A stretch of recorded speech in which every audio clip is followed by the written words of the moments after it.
สบายดีทานผู้ส้มทีเข้ารบมาพบกับข้าพเจ้าวรรณพรสื่นพันธ์จะมานำเสนอข่าวท้องถิ่นประจำวันจากสถานีโทรทัศน์แขวงเก็บประซักสำหรับภาคนี้ก็มีข่าวที่น่าสนใจไม่ทานในติดตามหับส้มกันโดยเฉพาะกองเมนข่าวแขวงเก็บประซักยัดกองประชุมคณะกรรมการปกครองแขวงเปิดกวางครั้งที่1ประจำปี2026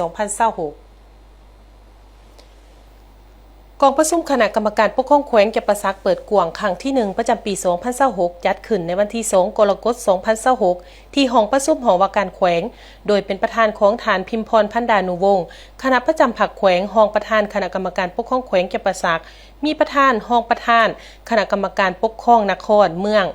หัวหน้าและห้องแผนกการกรมกองอ้อมข้างแขวงพนักงานเกี่ยวข้องเข้าร่วมท่านพิมพรพันดานุวงศ์คณะประจำผักแขวงห้องประธานคณะกรรมการปกครองแขวงเก็บประซักกล่าวเปิดกองประชุมว่ากองประชุมครั้งนี้มีความหมายสำคัญหลายซึ่งผู้เข้าร่วมได้พร้อมกันสรุปตีราคาเวียกงานในระยะ6เดือนต้นปีและทิศทาง6เดือนท้ายปี2026เส้นสภาพการจัดตั้งปฏิบัติเวียกงานของคณะกรรมการปกครองแขวงรายงานการจัดตั้งปฏิบัติแผนพัฒนาเศรษฐกิจสังคมติดพันกับการจัดตั้งแผนงบประมาณและการจัดเก็บรายรับเป็นทันสมัยสำหรับการเก็บรายรับงบประมาณ6เดือนต้นปี2026ตัวเลขบ่ขาดตัวฮอดวันที่24เดือนมิถุนายน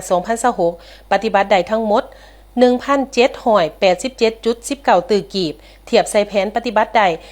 49.21 ส่วนหอยในนั้นรายรับศูนย์กลางปฏิบัติได้ 817.39 ตือกีบเทียบใส่แผนปฏิบัติได้ 38.89 ส่วนหอยและรายรับของแขวง969.79 ตือกีบเทียบใส่แผนปฏิบัติได้ 63.39 ส่วนหอยในนี่สวยซาอากรปฏิบัติได้941.93 ตือกีบเทียบใส่แผนปฏิบัติได้ 64.85 ส่วนหอยและคุ้มครองทรัพย์สินของรัฐปฏิบัติได้27.85 ตือกีบเทียบใส่แผนปฏิบัติได้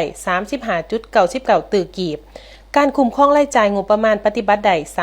365.32 ตือกีบเทียบใส่แผนปฏิบัติได้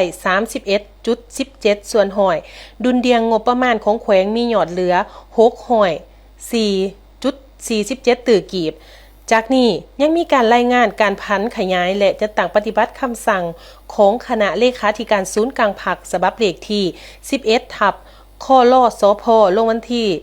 7 พฤษภาคม 2026ว่าด้วยการเพิ่มทวีการสีน้ำของคณะผักต่อเวียกงานแฮถาดการคุ้มครองและการแก้ไขปัญหาหย่อท่อด้านทรัพยากรธรรมศาสตร์ติดพันกับการจัดตั้งปฏิบัติคำสั่งฉบับเลขที่06ทับนยลงวันที่7 มีนาคม 2025รายงานการจัดตั้งปฏิบัติคำสั่งฉบับเลขที่40ทับนยเกี่ยวกับสภาพการปัญหาและการแก้ไขต่อปัญหาการขาดแคลนด้านพลังงานน้ำมันเสือไฟรายงานการจัดตั้งปฏิบัติการคุ้มครองและการซ่อมแปลงปรับปรุงพื้นฐานโครงหลังเส้นทางในระยะ6เดือนต้นปีผ่านมาและทิศทางแผนการเวียกงานจุดซุ้ม6เดือนท้ายปี2026รายงานการสุกอยู่การผลิตกสิกรรมเป็นสินค้าเพื่อส่งขายภายในและเพื่อส่งออกติดพันกับการสุกอยู่การผลิตฤดูฝน